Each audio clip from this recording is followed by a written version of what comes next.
Well, good afternoon, everyone, and welcome to today's installment of our Lunch Bites series. We're so glad that so many of you have taken time out of your busy days to join us as we conclude our exploration of the Cox Corridors, and we're so glad to have our chief tour guide and public historian, Steve Livengood, to take us on that journey.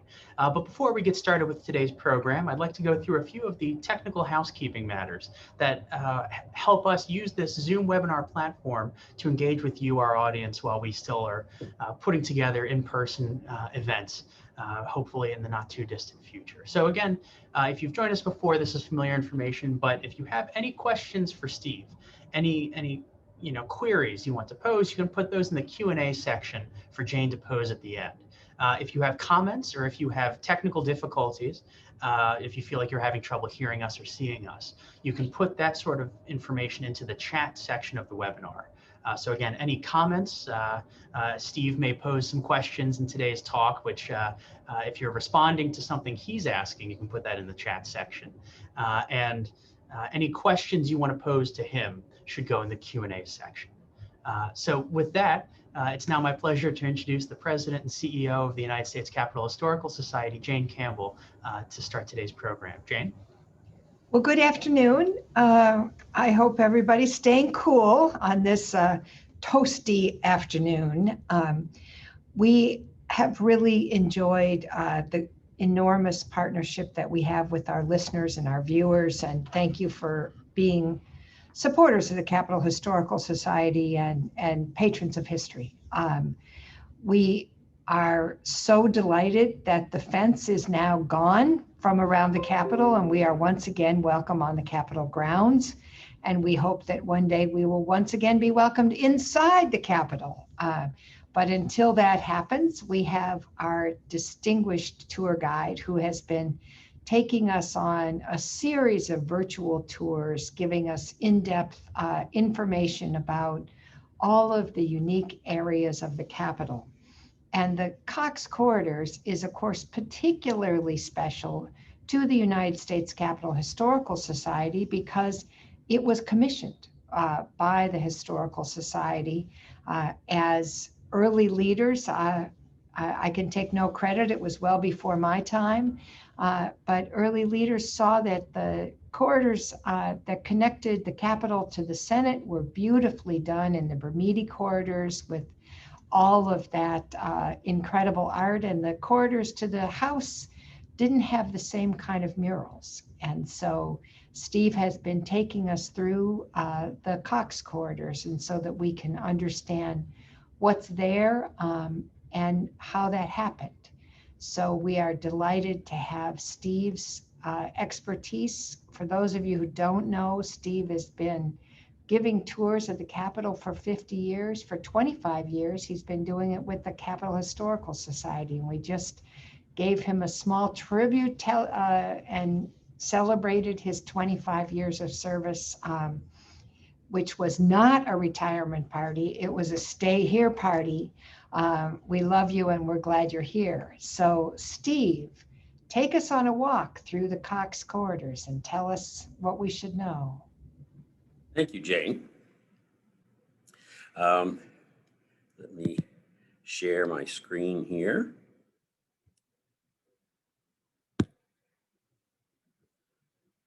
Okay.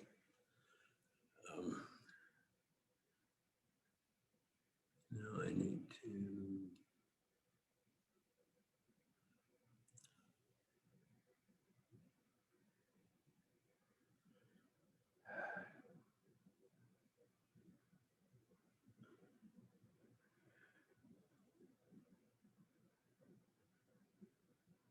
I'm having trouble finding the full screen.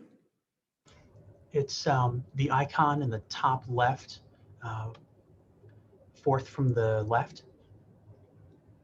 Ah, thank you. Having a little trouble seeing the icons here. Now I've lost myself as well. Okay. Okay, can you see me? Yes, we can. Okay, good. Now we're in place. I'll move myself up to the top here. So we're going to talk about the Cox Corridors this afternoon, and this is the third installment, the third corridor in here.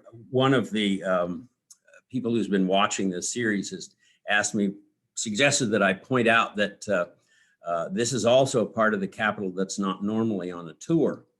So even if you got a public tour, they do have public tours of the Brumidi Corridors, but they do not have public tours of the Cox Corridors.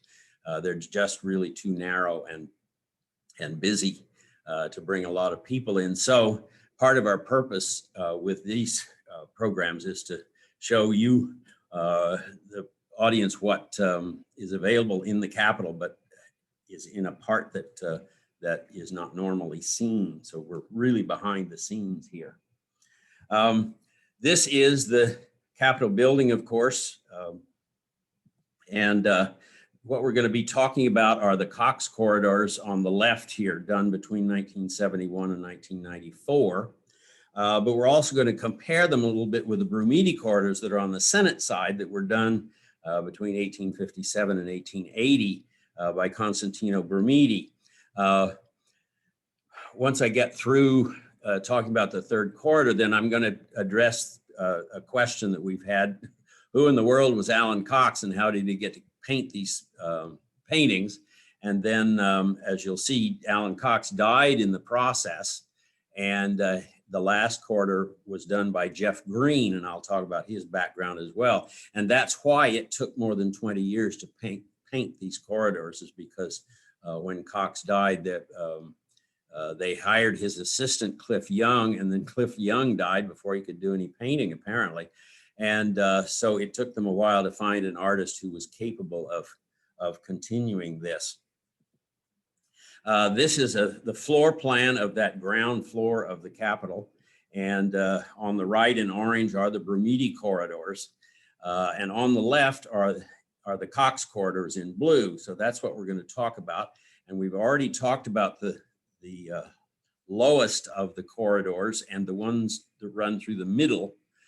So it's the one at the top, the sort of cross piece, that we're going to talk about primarily today, and then pick up a few other things that we have left out of the previous presentations. These are the Brumidi Corridors on the left, and you can see why they were so inspiring to the people who wanted to make the Capitol a really great building. And so the Senate had these for 100 years, and it was the U.S. Capitol Historical Society that had an obligation to provide artwork for the Capitol from the funds that we were getting. And so we took on the job of painting the Cox Corridors. But as you can see, they're much narrower. Some of the Brumidi Corridors are narrow as well, but all of the Cox Corridors are quite narrow. And so the decision was made to paint on the ceiling rather than on the walls as much. And so it makes a very different appearance.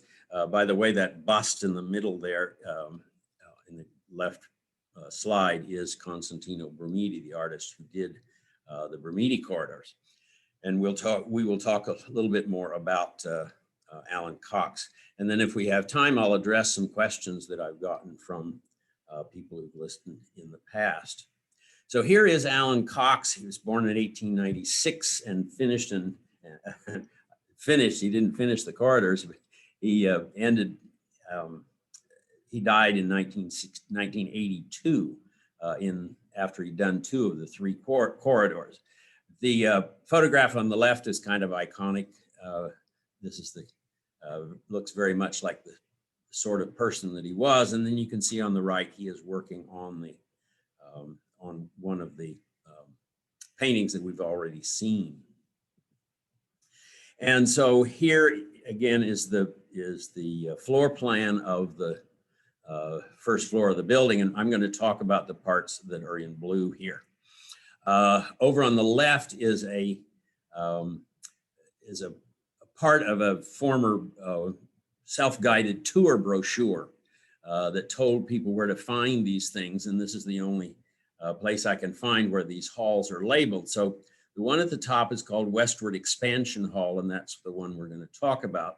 The hall through the middle vertically is the Great Experiment Hall, and I talked about that in the second section of these lectures, but I'll be referring to that somewhat in comparison with the Westward Expansion Hall. And then down at the bottom there on the left is the Hall of Capitals, which was section 1 in these lectures. Now, I want to orient you a little bit to where these things are in the corridors. This is the Westward Expansion Hall, the one we're going to talk about. And in this one, the halls are a little bit wider. And so they painted full murals across the top. You've got maps in the middle, and that's the orange arrow there on the left. Every section has a map. And then on each side of the map are 2 scenes. And one person who had seen this said, why didn't I just show the whole thing rather than showing it separately as 3? And the fact is that you not only do I not have a camera that would capture that, it would take a wide angle lens and it would be very distorted because it's curved, but also the 2 scenes are upside down to each other. And so you really can't appreciate them except separately. And then finally, there are quotations along the tops of the doorways in the hallway. And we're going to look at some of those quotations like we did in the Great Experiment Hall. So these 2 photographs, I'm standing in the same place and looking 2 different directions, north on the left and south on the right. This is Jeff Green. He's the one who painted almost all of the Westward Expansion Hall. There was a design that Allyn Cox had left, but he died and Cliff Young was not able to execute it either. And so there was a search and they determined that Jeff Green would be the one that finished it. And Jeff Green is still around. He has a studio called Architectural Arts, and they do lots of restorations of historic murals and so forth. And then some original ones as well in a more classical style. We'll talk about his qualifications at the end because I want to go through the hall itself as I did with the other halls. There are 8 maps, 12 scenes, 2 end murals, 14 vignettes, 2 medallions, 6 quotations, 3 illusionistic sculptures, and a signature plaque, just to give you an orientation of what we're going to be talking about. The 8 maps start with terra incognita and go in chronological order through the settlement and the 13 colonies and so forth as we went west across the country. So here are the first 2. Terra incognita is the term that they use for the fact that they didn't know anything about what was here as they were making maps early on. And so what we did was to enshrine the Native American tribes that were along the East Coast. They are named from north to south there. And of course, you can see Columbus's 3 ships arriving to change the whole nature of society and civilization in the New World here. And then you have the first 4 settlements. It shows St. Augustine at the bottom there, and the picture there is of the fort at St. Augustine. And Jamestown, of course, is the second in the middle. Up in the north, you have Plymouth, and in between Jamestown and St. Augustine, you have Savannah. Now, the question occurred to me as to why in the world they chose Savannah instead of Charleston for this, and I inquired of some of the people that were involved in the decision, and it was no one could remember even discussing it. So I do not know why Savannah was chosen ahead of Charleston. If somebody else knows in American history enough to know why that would have been done, let me know, because I'm really curious to know why they would choose that.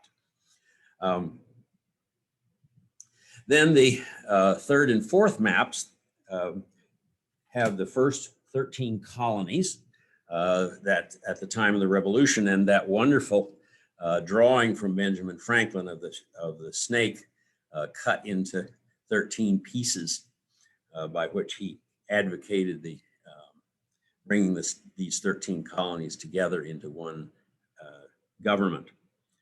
And of course, then the second one is from the Atlantic Ocean to the Mississippi River. I'm sorry, it's the fourth. From the Atlantic Ocean to the Mississippi River. And this shows the territory that we claimed at the end of the Revolution, where we add states of Ohio, Indiana, Michigan, Illinois, Wisconsin, the old Northwest and the old Southwest, Kentucky, Tennessee, Alabama, and Mississippi, and of course, Florida as well. So this is, which we added later, but this is the area that we claimed. And here you can see I was able in this location to take the full drawing so that you can see the two scenes. At the bottom is Daniel Boone there, and at the top upside down is the moose, and we'll see that one in a little bit. But the interesting thing to know is that, let me see if I can get my,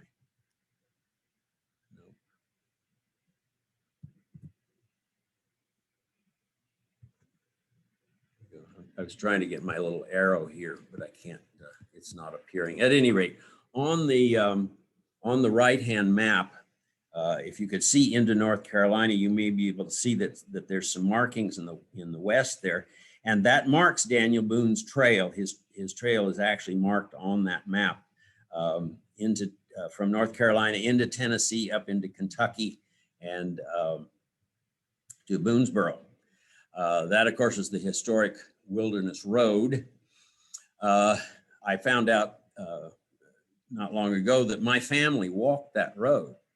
They moved from North Carolina to Indiana in 1830, and the family tradition is that they walked it, and the only way to do that would be on the Wilderness Road. So that's how my family fits into American history, the normal patterns.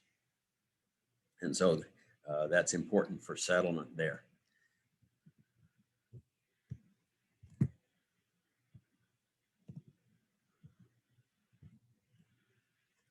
Oh dear. There we go.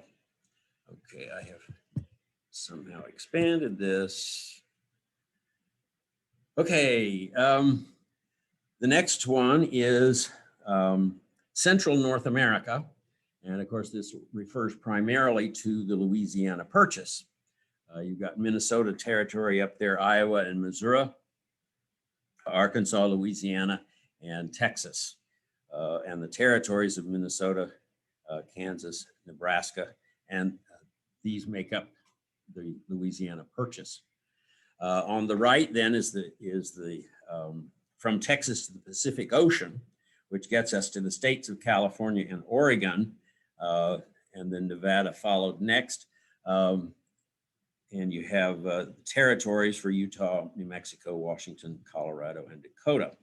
These are the spoils of the Mexican War. And down at the bottom, you see the Gadsden Purchase, which is what we did later in order to get a railroad route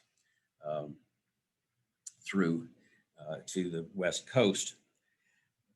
And then finally, we have Alaska and Hawaii. Alaska Purchase, 1867. And then Hawaii is indicated as the Sandwich Islands, which are what we purchased in 1898. So both of those are commemorated here in this corridor. Now I'm going to stop for a moment and give people a chance to ask questions about those, and particularly if there's any you want to go back and look at. But while we're thinking about that, I wanted to think about some of the scenes that are left out of westward expansion in these maps. Of course, the spoils of the Spanish-American War, Philippines, Puerto Rico, the Panama Canal around the same time, and the issue of the displaced natives. Now, we honored them in that first map with the names of the tribes on the East Coast, but we don't say much about the fact that we pushed them out of the way and so forth. And so that's one of the scenes that we have chosen not to honor in this corridor.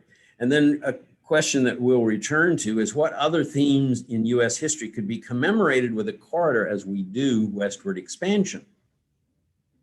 There aren't any more corridors to be painted in the Capitol, but there are lots of ways of coming up with a series of artworks this way in the visitor center and so forth, and that's something that we could think about. What other themes besides westward expansion could be commemorated this way? So you can put that in Q&A on the Zoom or email me at the email address that we have here. Well, Steve, we're starting to hear from our listeners. Okay, good. Suggesting that civil rights, the struggle for equal justice, the amendments to the constitutions might all be fascinating Those are all good ideas. themes to depict the art. I hadn't thought about the amendments to the Constitution. There's only 27. Yeah. And then we have here, now we've got some transportation folks with us, thinking about the Erie Canal and the St. Lawrence Seaway. We will talk about that in a minute because it's in the corridor. Well, there you go. Yeah, but not as a full theme, just as one element. Mm-hmm. Shall we resume? Let's go back to, back to the Capitol. Yep. Okay, now there are 12 scenes that go with those murals, and they are in pairs. So I'm going to take them as pairs because they generally relate to the maps that they are on either side of. So the first one is Stalking Deer. This was a practice of Native Americans relating particularly to the Northwest, where there were lots of deer. And then a Timucuan village, which was in Florida. And this is a way of commemorating the Southern Native Americans who were here when we arrived. So these are on either side of the Terra Incognita mural map. On either side of the first 4 settlements is Explorer's Passage, and these are Europeans going through the northern wilderness. They're particularly known as voyageurs and very legendary first traders. And then on the other side is the fort at St. Augustine, and here the scene had to be painted off to the right because Florida sticks down so far. They could make the map larger by moving the fort over this on the side there, and so that's what they're commemorating with this to honor the southern colonies. Then the Boston Tea Party, and this is the only place where the Boston Tea Party is honored in the Capitol artwork. So I think it's particularly appropriate. We now consider this the opening battle in the War of Independence, and so it's commemorated there. You can see the casks of tea floating in the water there at the base of the ship. Then on the right side, we get the last battle and the final military moment in the Revolution at Yorktown in 1781. Now this scene also occurs in the paintings in the Rotunda. And so it's interesting to note the differences. In the Rotunda, the French are featured very prominently. In this scene, as shown, the French would be off to the left here. But we decided to leave the French out this time and just claim the victory for ourselves. So that's the major difference in this depiction of the surrender at Yorktown. Now, from the Atlantic to the Mississippi, we honor Daniel Boone, and I talked about him before, but we can't see the trail here in this photograph. But this is the scene of his taking people across the mountains into the plains on the other side in the Ohio River Valley. And then on the left, this is the scene that you saw upside down before with the moose symbolizing the wildness of the Old Northwest. Now, on either side of central North America, we have Lewis and Clark on the left here, of course, exploring the Louisiana Purchase, which is honored here. They're pictured at the Mandan Village in North Dakota, where they spent the winter, their first winter on their way west. And on the right is the signing of the Louisiana Purchase Treaty. It was signed in three different places. This was the last one. And out the window there, you can see them putting up the American flag and taking down the French flag. So this is the moment of independence for the Louisiana. Now, I say independence, but in fact, it was done pretty much against the will of the people of Louisiana at that time. But at least they became part of the United States. Then from Texas to the Pacific Ocean, we have gold prospectors, which of course played a major role in the settlement of California and in getting the people to induced to go to the West. The mural predicts three different types of gold mining used in three different gold strikes in California, in Yukon, and in Alaska. So all three are commemorated here. And then in the Spanish mission, this is the El Carmelo mission, founded by Father Junipero Serra, who founded most of the missions, of the early missions in California. But the role that was played in the establishment of these Spanish missions is what we are commemorating with this scene. Now we get into the vignettes, and I will go over them one by one, but they are in groups of 4 around the chandeliers. And here I took a picture to kind of show you the lighting in this corridor is very poor for purposes of photography, but you can see that there are 4 scenes arranged around each of the chandeliers. And so that's what we're going to be looking at now. And they're in chronological sets. Among the very first European activities in the New World was the drying of cod. They quickly discovered these very productive Georges Banks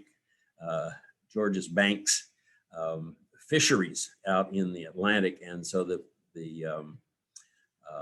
fishermen would come and fill their ships and then bring the cod to the shore here to dry it and prepare it before they sailed back to Europe. So that was the first activity, and they actually built warehouses for that and made salt, as you can see in the painting.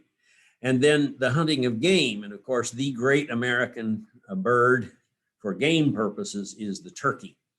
And so a gentleman there looking vaguely like a young Benjamin Franklin is there about to shoot a turkey. So those were the earliest uses of the New World by Europeans. Then as settlement occurred, people cleared the land, and that's what the men did in particular. And the women's major activity was weaving. And so those are the 2 that are commended for that. And those are the 4, these 2 and these 2, that are arranged around the chandelier at that end of the corridor. Now we get into canals and locks, and this is where they get commemorated. I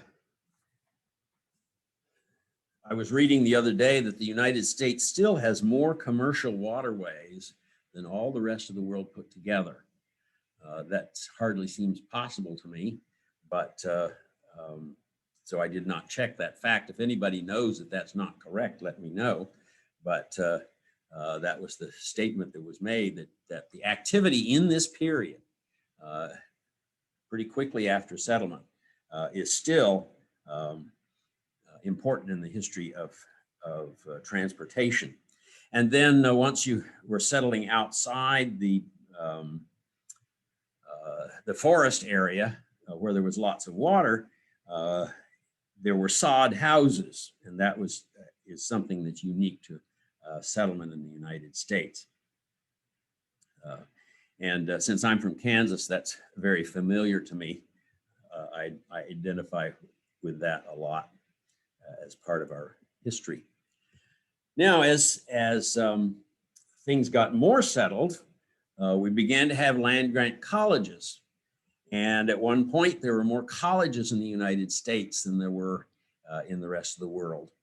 And we had democratized higher education, particularly through churches at first, but then it was decided that the government should do it, and land should be set aside early on from the very beginning for the creation of schools.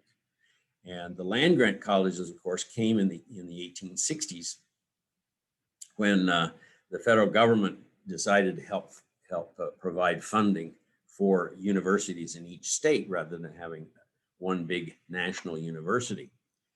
It was chosen to depict sharecroppers here as the major activity of African Americans, particularly the ones who had been freed as slaves. It's hard to find things to appropriately commemorate that in this period, but this is what we've chosen. This was a major function in the economy after Reconstruction. Then as you're crossing the plains, everybody knows about the Pony Express. The truth is that it only operated for a few months, but it had captured the imagination of both Americans and Europeans as a part of our westward expansion, and so it's appropriate to have it here. I should add that I'm into the third grouping of these scenes here. Steve, yes. as you're talking about this, one of the questions that someone asked is, how did the author choose what scenes to depict? Was that in consultation with Congress? Was the architect of the Capitol? I mean, did he just make it up and whatever he wanted? How did that process work? The process was very elaborate. There was a committee. The architect office was deeply involved. The members of Congress and the committees, probably the House Administration Committee in particular. But there was a lot of consultation about what was going to be put in here. And some of the people are still around. Barbara Wolanin was involved particularly with this corridor, who's the curator emeritus of the architect's office. So I've chatted with her about it a little bit. And I was thinking, in fact, of seeing if we could get more information and have another presentation, have that included in another presentation about the Cox Corridors, because in fact, that decision-making process needs to be at least recognized, that this was not some artist just picking what he wanted. It wasn't even the Historical Society picking what we wanted, but it was a collaborative effort to try to sort out what should be recognized. Thanks. Good question. Now, of course, the great symbolic moment in the bridging the continent was the golden spike. What happened was that when they decided to take the railroad west, they decided to start from both ends and meet in the middle. So in Utah is where the two groups finally met up with each other.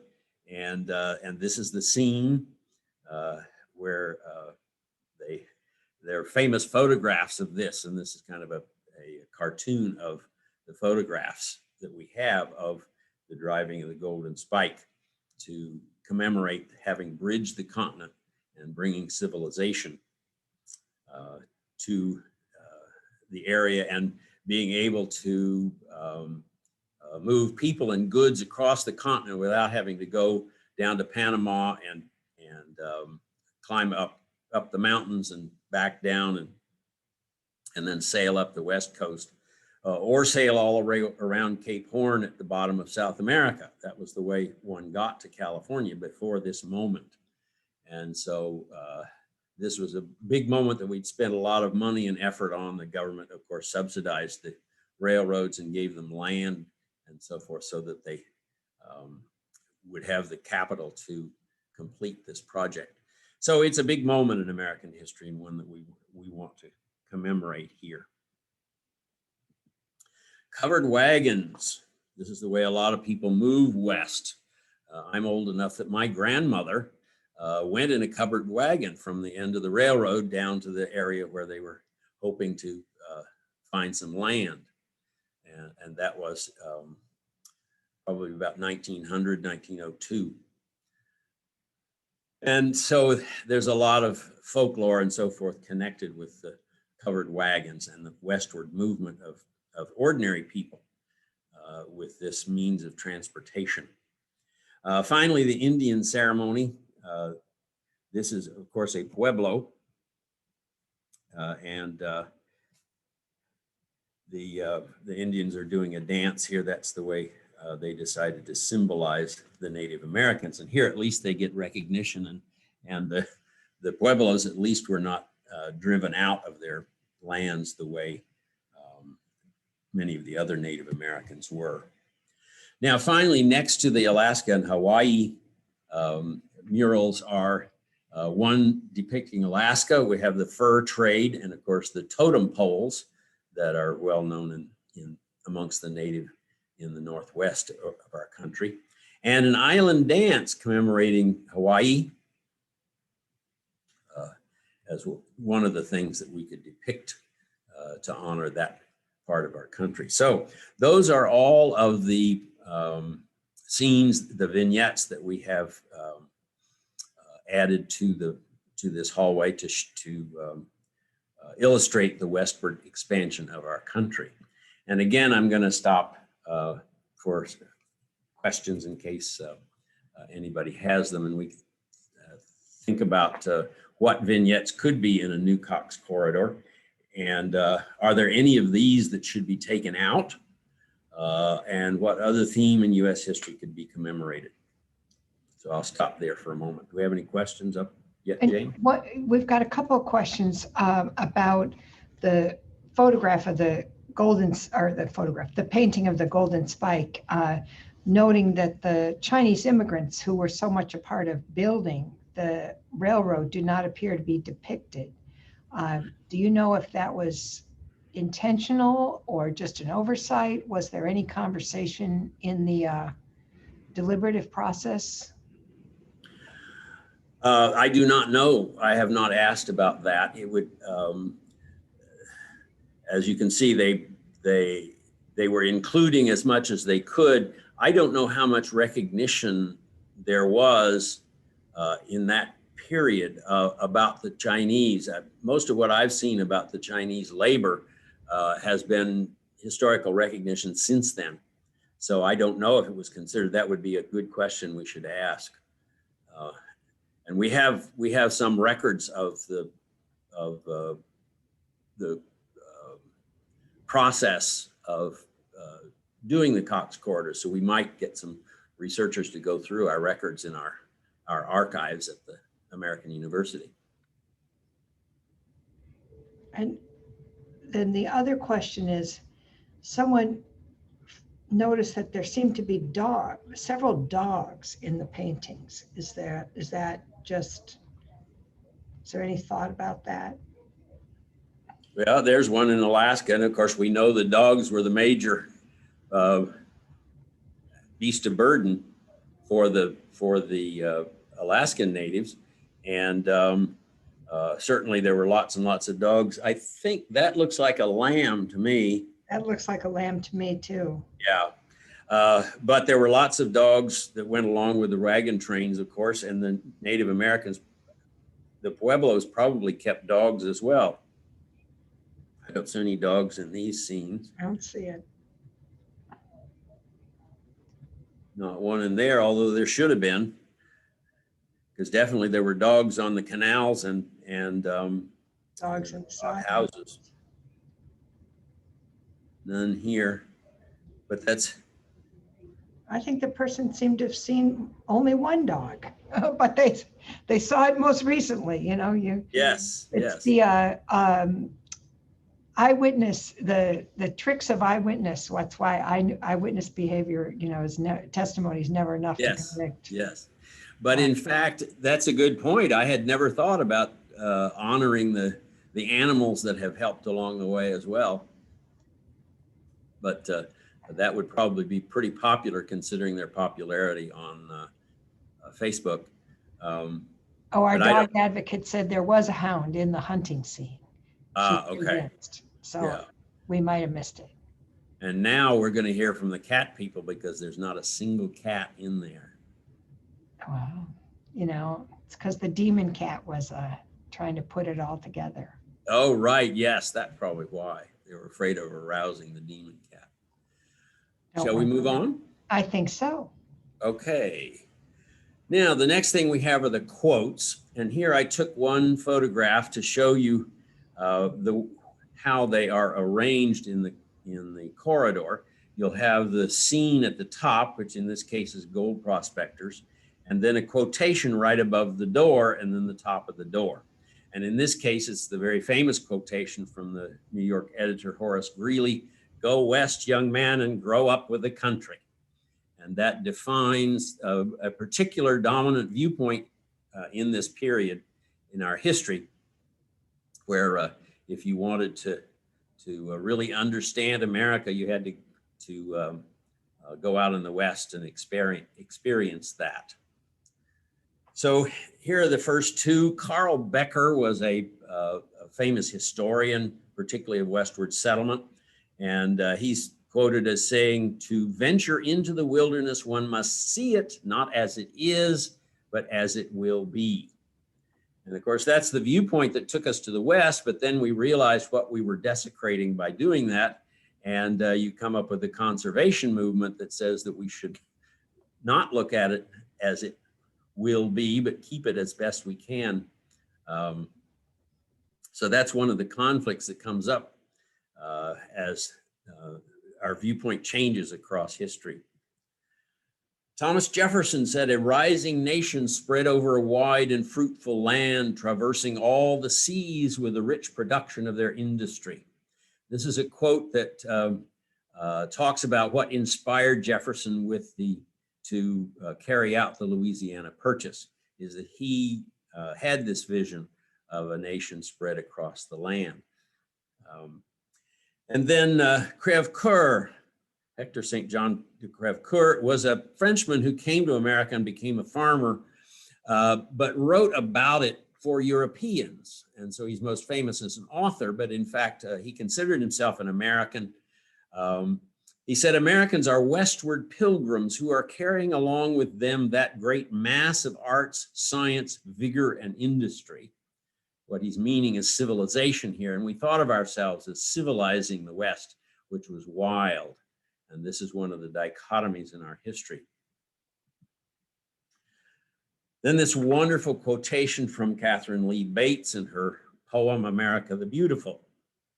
"America, God shed his grace on thee and crown thy good with brotherhood from sea to shining sea."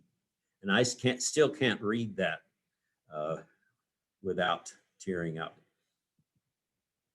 What other quotations could be added? Of course, there's the famous one, "The only thing we have to fear is fear itself."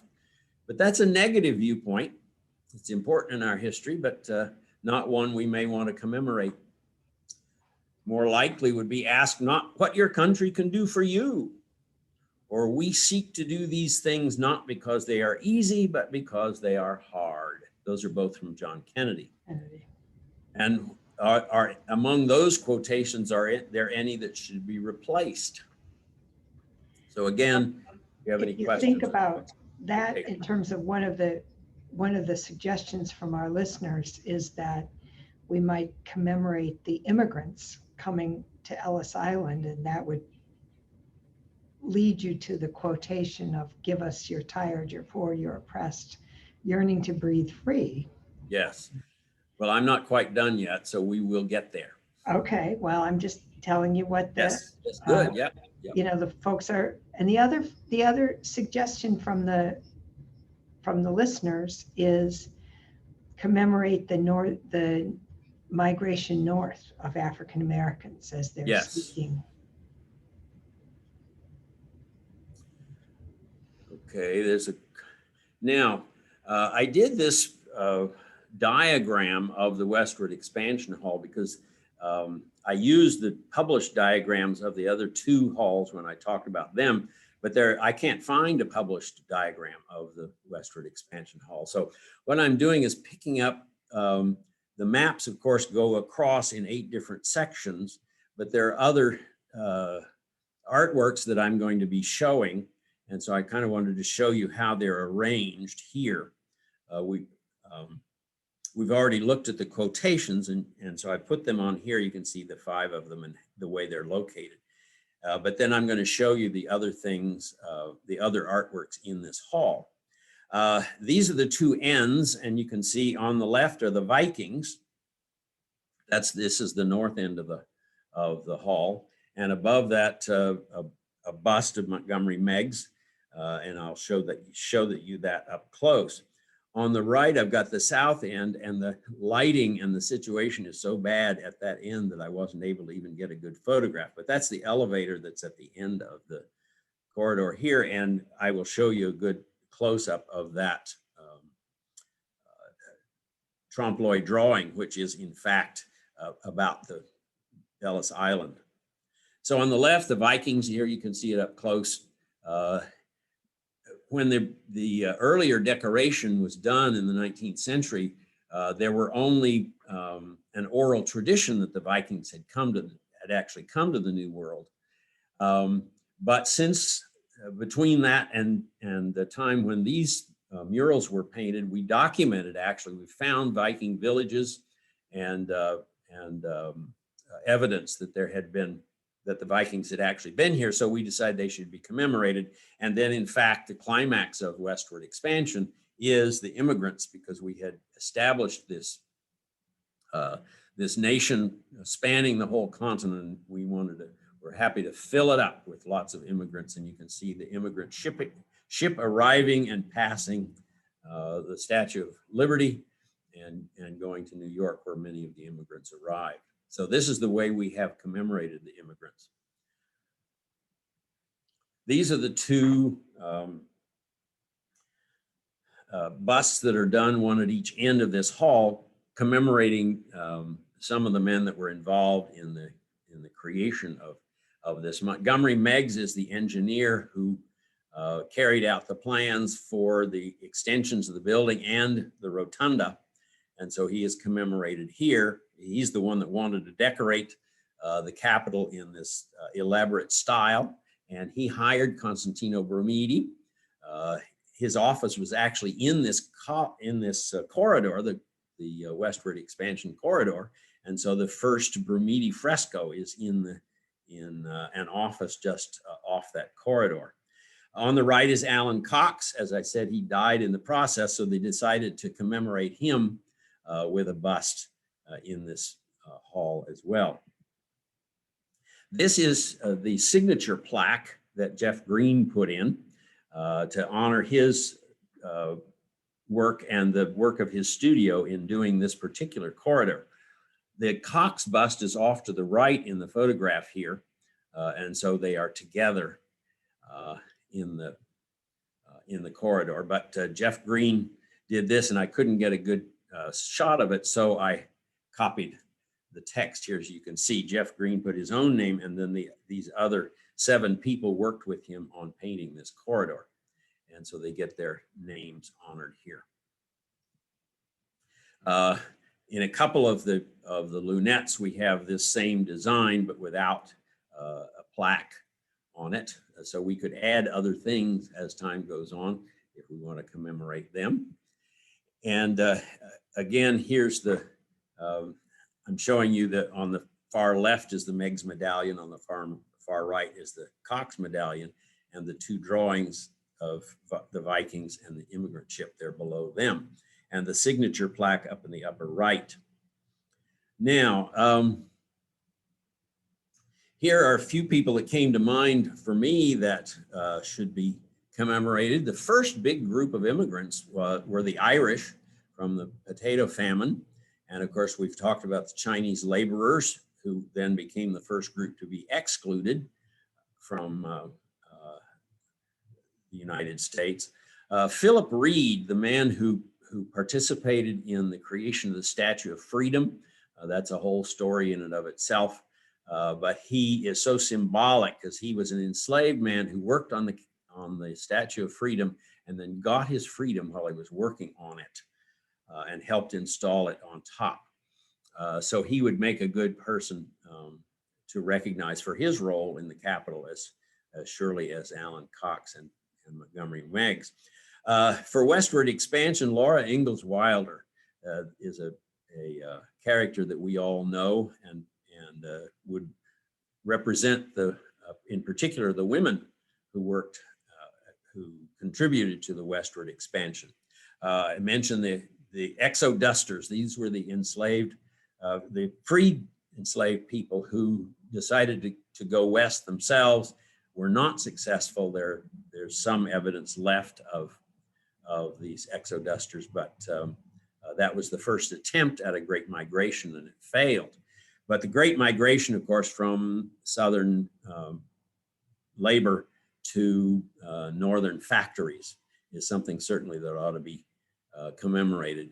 The characters in the Grapes of Wrath representing a lot of types of people that have been caught up in the processes of civilization, particularly the ones who had moved to Oklahoma and failed in the Dust Bowl and then had to move on to California and helped settle that. Holocaust survivors, a whole group of people who came to the United States over an extended period of time, having gone through horrors in Europe.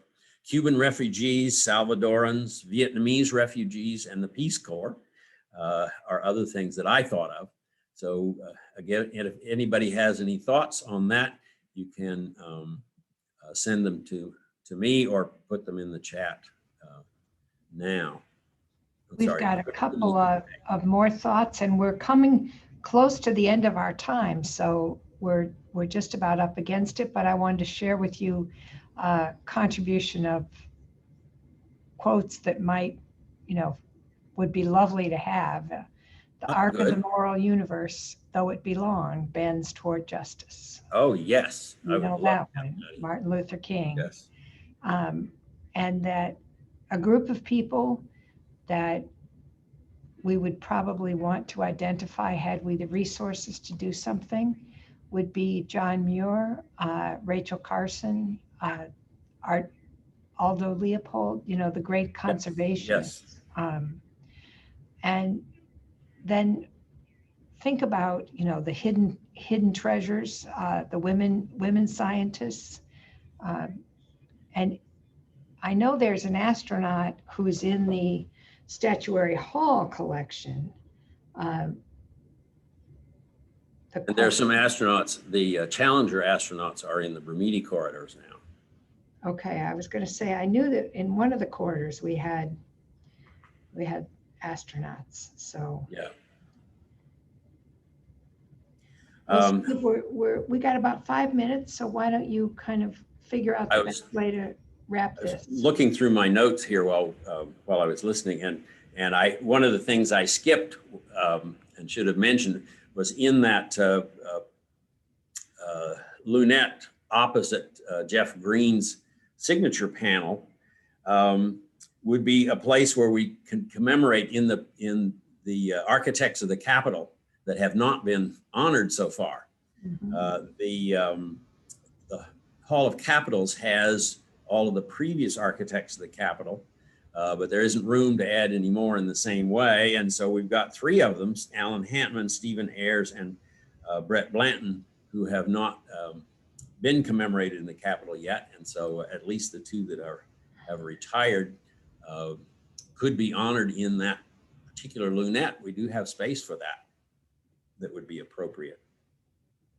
The other suggestion is let's not forget about our car people, R.E. Olds and Henry Ford. Yes. They've certainly made a contribution to this country. Mm-hmm. Well, I've got just some sculptures to show here that would end right. this corridor. Europa and Mercury are depicted here. These are called illusionistic sculptures. And they wanted to do something classical looking, but with a modern update. And so these are Jeff Green's version of the trompe l'oeil technique.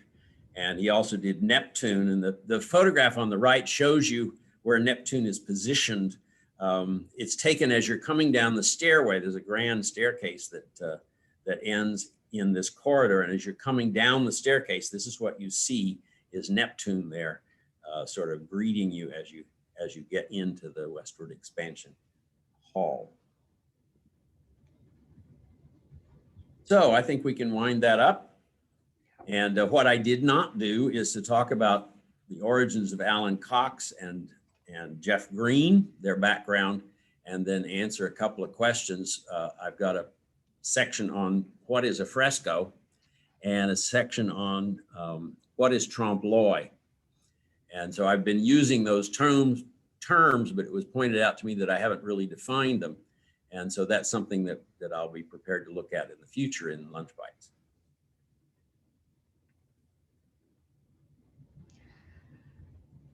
Steve, we're delighted to, as always, have your virtually encyclopedic knowledge of the Capitol. And I guess if you're trying to think about what is one of the silver linings of the pandemic is that we now have your stories and your treasured history recorded. Each of, just for those of you who are listening today who maybe have missed a few of the earlier, all of these seminars are recorded. They're all available on our website. Both what we call the lunch bites, which is where we've often heard from Steve, but from others who have special experiences with the Capitol, whether that's prohibition or whether that is they've written a book that is related to the Capitol, or whether it's something else that is Capitol related. Those are all available, as well as our scholarly series. And looking ahead, we want to make sure that if anyone is close to any members of Congress, they might, or staff, they might remind them that coming up next week on Thursday afternoon, we'll be doing a congressional premiere about our We the People Civics Education Hub. This is something that we built during the pandemic and has virtual education tools from the Capitol Visitor Center, the United States Capitol Historical Society, the White House Historical Society, the Supreme Court Historical Society, the National Archives, National Parks, all in one place.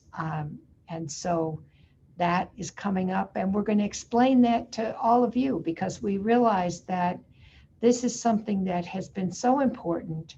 And historically, much of our civics education work was really focused on underprivileged students in the DC public schools in middle school, where we took them in person to see the sites of Washington where the Constitution lives. And as we built it virtually, we realized that it didn't have to be just for DC, it could be for students anywhere. So we're going to explain what that is on the 27th at our next lunch bite, which will be actually an opportunity for those of you who know educators or have students who might want to share. Tune in and we'll explain how the Civics Education Hub works. We've got some very special things on that, including a virtual play reading of Beautiful Agitators, which is the story of an African-American woman beauty parlor owner in very rural Mississippi who turned out to be a significant leader in the civil rights struggles of the 50s and 60s. We also have coming up on the 29th a congressional briefing about the Tomb of the Unknown Soldier. The centennial is coming up, and it's the Tomb Guard really is interested in having people celebrate the 100th anniversary all across the country, not just at Arlington where it is, but really talking about the importance of the unknown soldier. And we will return on the 10th of August with Steve talking about William Costin, who was one of the early African-American pioneers, really, of the building of Washington, D.C. So we hope you'll join us for all of those, any of those. And as always, we say thank you for your support, both by encouraging others to come, by making your contributions, and by your participation. These are much more lively when we get you involved, and we have certainly had great participation this time. Thank you so much. I look forward to talking with you soon. Take care. Bye.